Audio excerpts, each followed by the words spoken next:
Not sure if you have had the same experience in life as I had, but one thing that I've realized is that friends can become enemies very quickly. You ever had that happen to you? Think back maybe to junior high and the way people gossip behind your back, or something can just turn in an instant. We had an occasion a few years ago. We were moving to Denver, and my company was transferring us, and we had to go house hunting. And I don't know if you've ever had that, but that's quite a stressful time. We were given 3 days to find a place to live, and that can be very, very stressful. We spent the first day just looking at housing and houses and apartments that we found online on Craigslist, and man, we just felt like we were running all over the city. We didn't even know what areas to look in, really. I knew where my job was going to be, so we were trying to stay close to that, but then prices were higher in that area, and what we kept finding was the places that worked the best for us were too small and too expensive. So the next day, the second day, we started calling in as many favors as we could. We called every relative that we could think of, trying to find somebody who knew somebody in the area, and it actually ended up working out where one of Lisa's relatives, friends of a relative, all the way down, knew someone who actually worked in the real estate business in the Denver area, and she introduced us to a house that was right around the corner from where my job was going to be, and it just looked like it was going to be a great deal for us. It was a house and not an apartment. Of course, we had 2 kids at the time, and that was going to be great for us. We settled on a price that was fairly reasonable, I thought, and so it turned out to be really, really good until we tried to move out of that house. And then this lady, who we thought was our friend, and thought because of the connection from a relative and everything that we thought everything would be smooth, and it wasn't, and she turned out to try to get us to pay her more money. I sent her a letter asking for our deposit. She sent me a letter back saying, well, I'm not giving you your deposit, and on top of that, you owe me what ended up about 4 times what the deposit amount was. And she said there were all these issues that weren't really ever there as far as we were concerned. And so we went back and forth, and finally I decided to just give her some of that money, and that was going to be it. And I just wanted the matter settled. I didn't want to keep talking about it or fighting about it. Didn't really want to get any legal people involved. Fortunately, we found someone to fill that house for us when we left, trying to help her out. And fortunately enough for me, I stayed in contact with the people that got in that house afterwards, and found out that she tried to do the same thing to them when they left. And fortunately for them, they stayed in contact with me, so that they had some legal representation. Then they had my experience to sort of back up their stance on the fact that they didn't do anything wrong to the house also when they left. And so it was just a big ordeal. But the whole thing started off with, we thought this lady was our friend. And turned out, even though that's a tough word to use, turns out she kind of was almost our enemy. She was against us. And that can seem to happen so quickly and so easily. And so Jesus, as he's preaching the Sermon on the Mount, he gets to this time and he really lays down the gauntlet. He slams down the hammer when he says 3 simple words: love your enemies. That can be really, really difficult for us to hear. Especially you talk about where he's kind of been going through this, as he keeps going back to the old law and then raising the bar, setting these new heights, setting this new standard, where he starts off and he says, you heard that murder was wrong, but I tell you that if you hate in your heart, that you've already committed murder. If you think adultery is wrong, that's what you've heard it said, but I tell you that lust in your heart, long before the physical act of adultery ever takes place, it starts in your heart. And so he takes these issues and he turns it into a heart issue, and he says it really happens long before anything physical actually happens. And so he's in that similar vein as we look at Matthew chapter 5. That's where we're about to pick up with Jesus. We all are going to have this situation. My challenge to you this morning as we talk about this topic of enemies is to think of someone in your life who, and I said enemy is a strong word, but think of someone who is a challenge in your life, someone who you may not consider them an enemy, but they want to do you harm, or someone in your past who has wanted to do you harm, because we all have them. That's just the reality of it. We all have people who either we don't care much for them, or they don't care much for us. We have a hard time thinking of that second one, because we just think everybody loves us, right? But in reality, we have people that may not care for us, and there may be people in this very room. And certainly we don't have people that we care for so much. You know, maybe our bosses, it may be our co-workers, it may be people, again, who we thought were friends. Turns out they're not quite friends. We all have people like that. So keep those type of people in mind as we go through this morning. So we're in Matthew chapter 5. We're, again, walking through the Sermon on the Mount. And we're in verse 43 right now. Jesus says, "You have heard that it was said, 'Love your neighbor and hate your enemy.'" Now the reason he says you've heard it said is because it's very familiar to them, because this is the old law. Well, now wait a minute. Is it the old law? Well, let's look at the verse that Jesus is actually referring to. The verse of the old law that Jesus is pulling this from is Leviticus 19:18. In Leviticus 19:18, here's what it says. "Do not seek revenge or bear a grudge against anyone among your people, but love your neighbor as yourself. I am the Lord." Well, that's a little different than what Jesus said, isn't it? Now he's saying as if the law says, love your neighbor and hate your enemy. But all the old law really says is, love your neighbor as yourself. So we see this contrast, this little bit of difference. What is Jesus really pulling from? What he's pulling from is tradition. These Jewish leaders throughout the centuries took this idea of love your neighbor and expanded on it. They started with, what does it mean to say neighbor? Who is my neighbor? They decided that that was someone who is Jewish, someone in your community, someone that you have the same religious background. And so if there's someone who's Jewish, then you're to love them. But everyone outside of Judaism is free game, fair game. You can hate them if you want to. So love your neighbor, love those who are Jewish, love those who are easy to love, those you have something in common with, and it's okay to hate anyone and everyone else outside of that. So they changed what God initially said, and they've added to it. So Jesus tells them, you heard it said, love your neighbor and hate your enemy. Then he takes that little, tiny, big word, but, throws it in again. Verse 44, but I tell you, love your enemies. Now once again, we take that phrase for face value and we go, what? Are you kidding me? I mean, think about those who have tried to do you harm in your life. Maybe there was something as a kid and somebody wasn't very nice to you. Maybe it was another kid. Maybe it was an adult who was mean to you, who abused you. And you think about that type of situation, and Jesus says, love your enemies, and you go, what? Are you kidding me, Jesus? Do you know how rough this has been for me? Do you know how hard this person has been on me? Do you really expect me to step out and love them? Jesus says, yes. So I'm supposed to just love the person that I can't stand? Love that person who wants to do me harm and wants ill for me? Notice he's not even saying, be nice to them. He doesn't say, be nice to them, be kind and cordial. He's saying, love them. Well, I wonder what he means by that. Well, let's break it down a little bit. First of all, the word love that he uses is our word agape, which you may hear at church often. Agape love. It is godly love. It is the only word for love that is an action word. It's a verb. He could have used other words for love. He could have used a romantic kind of love, which would be a little awkward, probably, if he said, love your enemy as you love your spouse. That would be a little weird in most situations. But he could have used that word for love. He could have used phileo, we're familiar with, right? City of brotherly love, Philadelphia. He could have used that word for love and said, love them like a brother. And that would have made a little more sense than the other one. Or he could have said, you do a friendship love.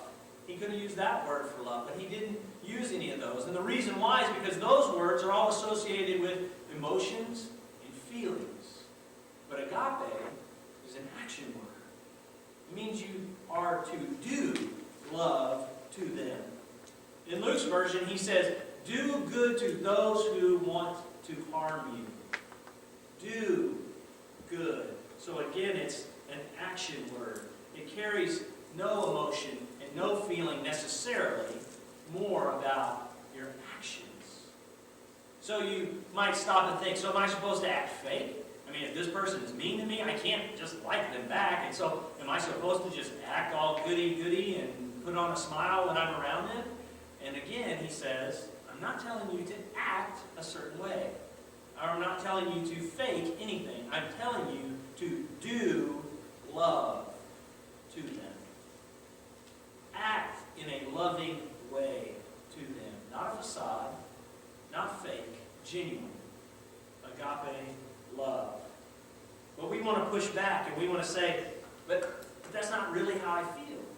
I mean, it's hard. It's too hard for me, Jesus. You don't know what I've been through. But he says, I do. I know exactly what you've been through. And I'm still telling you to do it. Notice he doesn't say, if you have an enemy, to act this way, because he knows that we're going to have them in our lives. He makes a firm statement, love your enemy. And then he goes on. This is verse 44 again. He says, but I tell you, love your enemies and pray for those who persecute you. So he starts with the action of love, and he continues that action in prayer. So to love them, you start with pray. This word is a tense that is not past, it's not present, it's not future. It is a continual tense. It is ongoing. It doesn't say pray for them once and be done with it. It doesn't say pray for them, pray that you become better at loving them. It says pray for them. It certainly doesn't say pray for them to have harm. Pray for them to die. That's not what it says. Pray in love for them, no matter what. The worst person that you can think of in your life, you are to pray for them in a loving way. Romans 12 says it this way. It says, bless those who persecute you. Jesus elsewhere says, bless those who curse you. Our reaction is to curse back. If someone curses us, we want to curse them back. We want to get back at them. And Jesus says, that's not what we're called to do. I've raised the bar. There's new heights. When someone curses you, you love them back. And it starts with prayer. Jesus says more than that. Take action.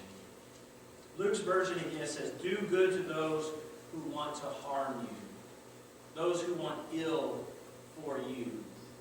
Do good, regardless of what they think. Now think about the original listeners. As Jesus is there preaching to the Jewish community in Jerusalem, Jerusalem is under Roman occupation. There are Roman soldiers that walk down the street, constantly patrolling. They could at any time, as we mentioned before, ask someone to carry their equipment.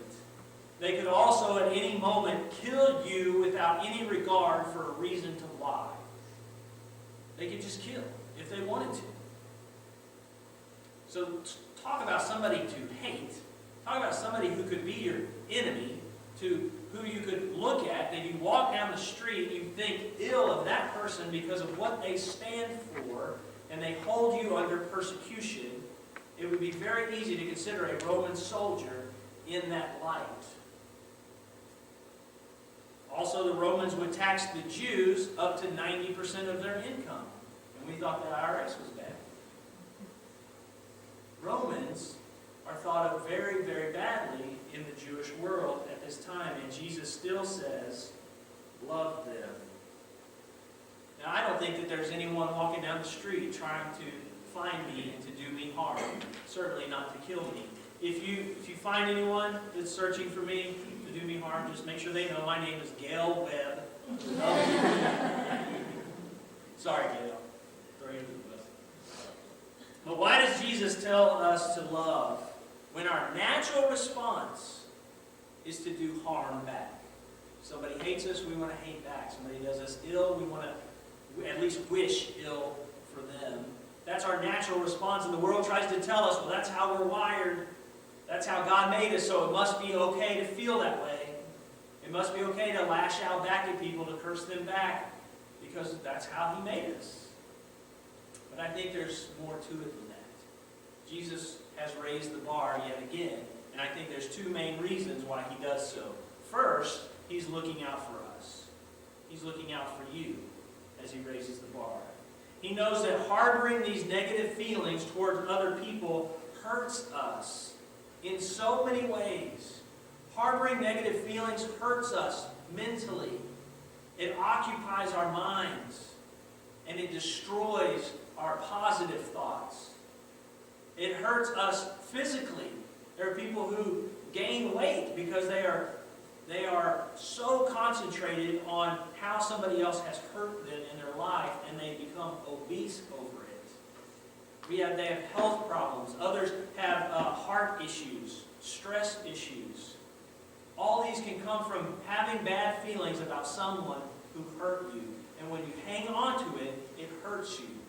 Mentally, physically, and worst of all, spiritually. It hurts us spiritually.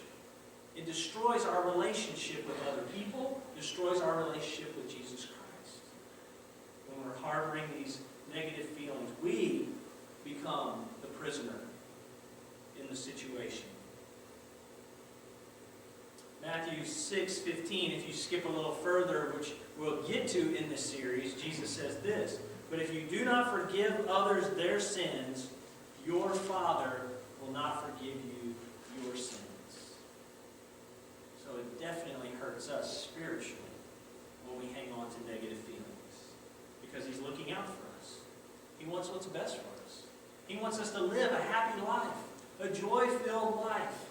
And when somebody is ill to us and we harbor the negative feelings, it's not what's best. So Jesus says there's a new standard to live by, and I'm looking out for you. The second thing He wants is this. He wants us to reflect the love of the Father. He wants our life to reflect the Father's love. And He goes on, in fact, He kind of describes that a little bit in the next couple of verses. So verse 45, again, Matthew chapter 5, verse 45, He goes on and says, "That you may be my children, or that you may be children of your Father in heaven. He causes His sun to rise on the evil and the good, and sends rain on the righteous and the unrighteous. If you love those who love you, what reward will you get? Are not even the tax collectors doing that? And if you greet only your own people, what are you doing more than others? Do not even the pagans do that? Be perfect, therefore, as your heavenly Father is perfect." If we only respond well to those we like, then we are no different than anyone else anywhere. So it kind of goes back to our message last week, which says we're to live a life and make people want to ask why. Why do you stand out? Why do you treat others that way? I know how mean that person is to you at work. I know how they took your promotion. I know how they put you down all the time. I know how they curse at you. I know how they talk bad about you behind your back. And you know that. How do you continue to respond in love to a person like that? And we answer Jesus.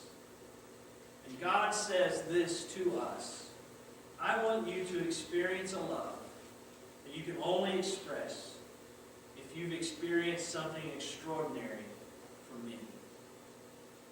When we have experienced extraordinary love of God in our life, when this whole gospel message and gospel story and the death of Jesus Christ on the cross to cover my sin, when that becomes real, our lives change.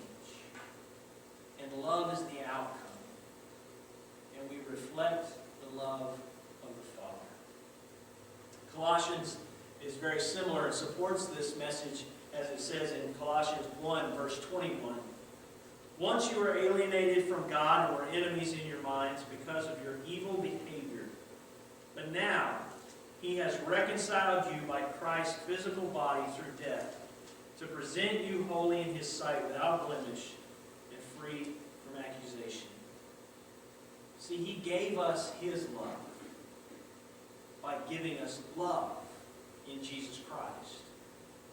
When we experience the love that comes in knowing Jesus Christ, then it's easier for us to love other people. But only when it becomes real. When it becomes really real. That love is a part of who we are. When we experience that kind of love, then it is natural to reflect that kind of love. The love of the Father. And when we fail to do that, we misrepresent who Jesus is. Did you hear that? When we fail to represent Jesus' love, when we fail to reflect Jesus' love, we misrepresent who Jesus is to other people. Sometimes you're the only Jesus that people will see. Many of us have heard that phrase before. When we fail to reflect the love of God, we so easily misrepresent who Jesus is. I'm reminded of a pastor named Pastor Anderson. I believe he's out of Florida, if I remember correctly.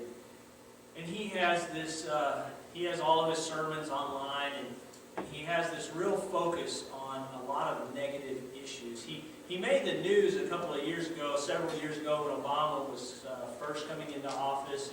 And since Obama's been in office, he's made the news a few more times. One of the main things that he made the news with was a sermon called, "I Wish Obama Would Die," or "I Want Obama to Die," something along those lines. He had other sermon titles too. As I looked through them, they were called "King James Only," "Why Billy Graham Will Go to Hell." These are the titles of the sermons. Bible colleges are unscriptural. Why police shouldn't exist. And then why I hate Barack Obama. And he goes on in his sermon to explain how he doesn't want Obama to die by somebody to shoot him, because that would make him a martyr. He thinks he should die a slow death, something terrible like brain cancer. And he calls himself a pastor. I don't believe, and I'm trying not to be judgmental, but I don't believe Pastor Anderson reflects the love of the Father. You could be like Ruby Bridges. She was a young black girl who grew up in New Orleans during segregation, and toward the end of segregation, as the schools were beginning to allow more African Americans in, and they were beginning to coexist in the schools, Ruby Bridges was a young African American girl who attended one of those schools, and she would go in every day and see people picketing outside her school, yelling the meanest, harshest things to her and her friends and her family. And one day, with all these news cameras around her, they caught her walking into school this one particular day. She seemed to be mumbling. Normally she was very quiet and kept to herself and didn't make a big scene and kept her head down. But this particular day, she's looking around at each one of the people, and she's mumbling something. They can't quite make out what it is. So later on, one of the news guys got her to the side and said, "I noticed that you were mumbling yesterday or the other day as you were coming into school. I was wondering what it is that you were saying." And of course, he's probably trying to get a news story out of her and hoping that he hears, "Well, I was cursing every single one of them." But instead, what Ruby Bridges says is, "Normally I pray for everyone before I leave my house. And this particular day, I was praying for each individual person as I walked through. The picketers, the news cameras, everyone. She was praying for those who hate her in love through action." Is that you? Can you love like that? Can you reach out with your heart and love the people who might want to do you harm? Who might wish ill against you? Well, that's only going to happen when our lives reflect the love of Jesus Christ to the world around us, including those who it may seem difficult to love. It's easy to love those who are lovely. It's harder to love those who hate us. Our church and our leadership, we've talked recently about a desire for this church. A desire for us to have a heart for our community. A heart for the lost. A heart for those who need Jesus Christ in our community, in our area, in the world especially. But we can make such a large impact when our lives reflect the love of Jesus Christ. This church will never grow if we as individuals do not live out the action of agape love. If our heart doesn't break when we talk to people who don't need Jesus, who don't know Jesus. When our hearts start to break because we talk to people and they have not only foul language but a foul heart. And we see that. And we strike up a conversation with, well, it seems like you're hurting. How's your relationship with Jesus Christ? Man, those are tough words, aren't they? In our society, we talked about that in our leadership meeting this week also. How hard it is to say those words. How's your relationship with God? But we have to. We have to. That's what we're called to do. We've used the phrase in the leadership team as Midland as a mission. This is our mission field. This is where we're called to be. Whether you think you chose your job or you recognize that God's in charge of all things and He has you right where He wants you for a purpose and for a reason. And when the love of God is reflected in your life, people will want to know why. And they will want you to help them. And that's when Jesus steps in. He says, let me show you how to love. To reflect the love of the Father. That's our mission. That's what we're called to be.